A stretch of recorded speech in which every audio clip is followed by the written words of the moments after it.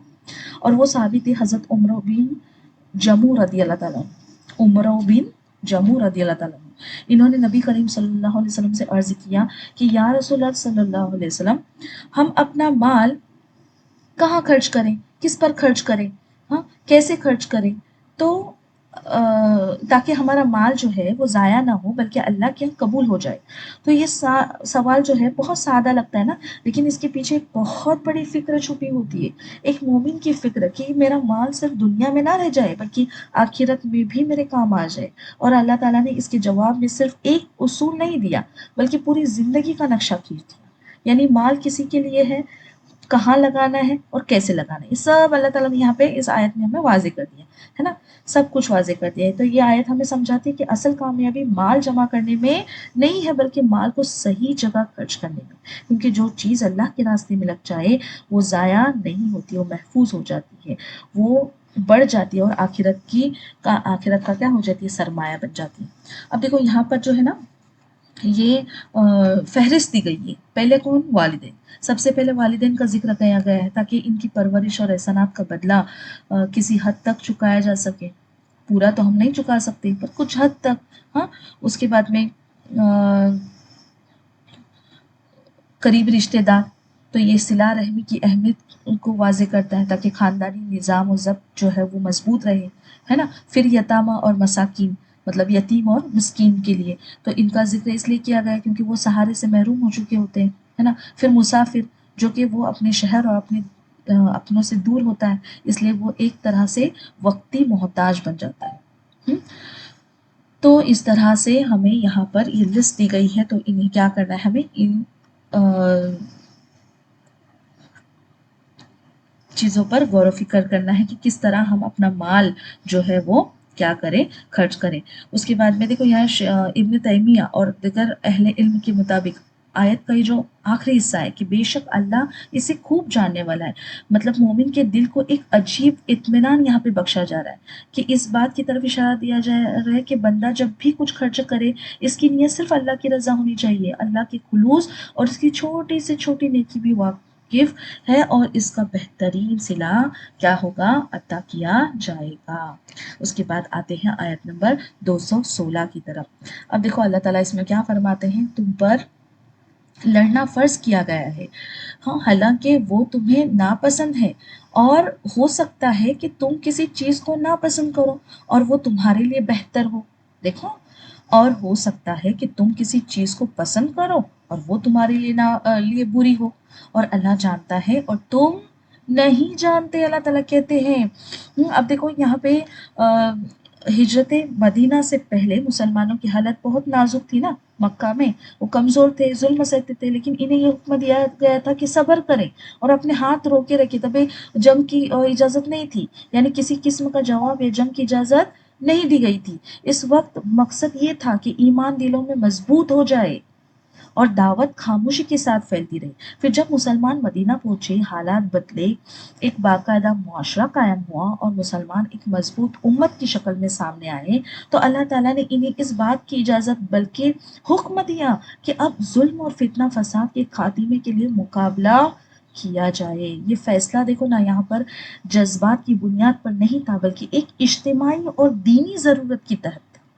انسانی فطرت ہمیشہ امن کو پسند کرتی ہے، ہم کیا بولتے ہیں، ہماری یہ زندگی بس ایک دم اچھے سے ہی گزرے، آرام سے ہی گزرے، ہے نا، اور خون ریزی یا جو بھی جھگڑے فساد ہے نا، یہ سب نہیں چاہتے ہم۔ اس لیے ابتدا میں دیکھو یہاں پہ ان کو کیا ہوا، یہ جو حکم تھا نا یہ بھاری محسوس ہوا شروع میں، لیکن اللہ تعالیٰ نے واضح فرمایا کہ اگرچہ تمہارے دلوں کو یہ بات سخت لگتی ہے، مگر بعض اوقات دین، امن اور معاشرے کی تحفظ کے لیے سخت فیصلے ناگزیر ہو جاتے ہیں نا ہم کو۔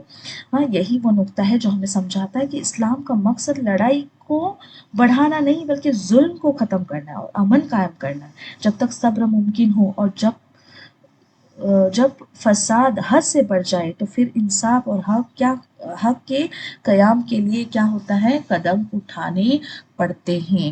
اب آیت کا یہ جو حصہ ہے نا، واللہ یعلم وانتم لا تعلمون، ہاں یہ بہت سادہ ہے لیکن اس کے انداز دیکھو نا، ایک ایسا ایمان افروز سبق چھپا ہے جو انسان کی پوری سوچ کو بدل دیتا ہے۔ ہاں، انسان ہمیشہ اسی کو دیکھتا ہے جو اس کے سامنے، یہ بہت بڑی بات ہے میری بہنوں، ہمارے لیے سب کے لیے، کہ دیکھو انسان ہمیشہ کیا کرتا ہے، اسی چیز کو دیکھتا ہے جو اس کے سامنے ہوتا ہے، یعنی حال یا فوری تکلیف یا فوری فائدہ یا نقصان۔ ہاں، اگر کوئی چیز مشکل لگے تو انسان کیا ہوتا ہے، گھبرا جاتا ہے، جیسے کوئی مشکل آتی ہے تو ہم کیا کرتے ہیں، گھبرا جاتے ہیں۔ ہاں، اور اگر کوئی راستہ آسان لگے تو اسے بہتر سمجھ لیتا ہے نا۔ لیکن اللہ تعالیٰ صرف حال نہیں دیکھتا، وہ تو آنے والے وقت کو بھی دیکھ رہا ہے نا۔ اللہ تعالیٰ کے سامنے تو ہر چیز واضح ہے، ہاں نتائج کو بھی دیکھ رہا ہے، جانتا ہے، اور انجام کو بھی جانتا ہے۔ تو اس لیے اللہ تعالیٰ فرما رہے ہیں کہ تم نہیں جانتے لیکن میں جانتا ہوں، یعنی بعض فیصلے ایسے ہوتے ہیں جو بظاہر انسان کو سخت لگتے ہیں لیکن ان کے اندر چھپی ہوئی خیر جو ہے انسان کی سمجھ سے باہر ہوتی ہے۔ یہی بات اہل علم نے سمجھائی ہے کہ بندہ جب اپنے علم اور اپنی سمجھ پر فیصلہ کرتا ہے تو اکثر غلطی کے امکانات ہوتے ہیں، لیکن جب وہ اللہ کے حکم کے سامنے جھک جاتا ہے نا تو اس بات پر یقین رکھتا ہے کہ اللہ کا جو انتخاب ہے وہ ہمیشہ اس کے اپنے انتخاب سے بہتر ہے۔ ہاں، یہی اصول ایمان کا اصل امتحان ہے میری بہن، یہ پختہ کرتا ہے ایمان کو۔ بعض اوقات انسان کے سامنے ایک راستہ ایسا ہوتا ہے جس میں وقتی طور پر خطرہ نظر آتا ہے لیکن اسی کے اندر عزت، کامیابی اور دین کی بقا چھپی ہوتی ہے، فائدہ چھپا ہوتا ہے۔ اور بعض اوقات جو راستہ آسان لگتا ہے وہی دراصل نقصان اور کمزوری کی طرف لے جاتا ہے۔ یہی وہ حقیقت ہے جس کی طرف مفسرین جیسے ابن قیم جو رحمۃ اللہ علیہ فرماتے ہیں، اشارہ کرتے ہیں کہ اللہ کا فیصلہ بندے کی علم سے کہیں زیادہ کامل اور حکمت پر مبنی ہے۔ اور اس کے بعد آخر میں جملہ ایک مومن کے دل کو سکون دے دیتا ہے کہ اگر اللہ نے کوئی راستہ چنا ہے تو چاہے وہ اس وقت سمجھ آئے نہ یا آئے لیکن انجام ہمیشہ بہتر ہی ہوتا ہے، کیونکہ اللہ جانتا ہے اور ہم نہیں جانتے۔ اس کے بعد یہ دیکھو ایک حدیث آپ کے سامنے رکھتی ہوں، جو شخص اس حال میں مرا کہ اس نے نہ تو جہاد کیا اور نہ ہی اپنے دل میں اس کا ارادہ رکھا، اب دیکھو وہ جاہلت کی موت مرا۔ صحیح حدیث ہے یہ۔ اس سے معلوم ہوتا ہے کہ ایمان کی تکمیل کے لیے اللہ کی راہ میں جان و مال کی قربانی کا جذبہ ہونا ضروری ہے۔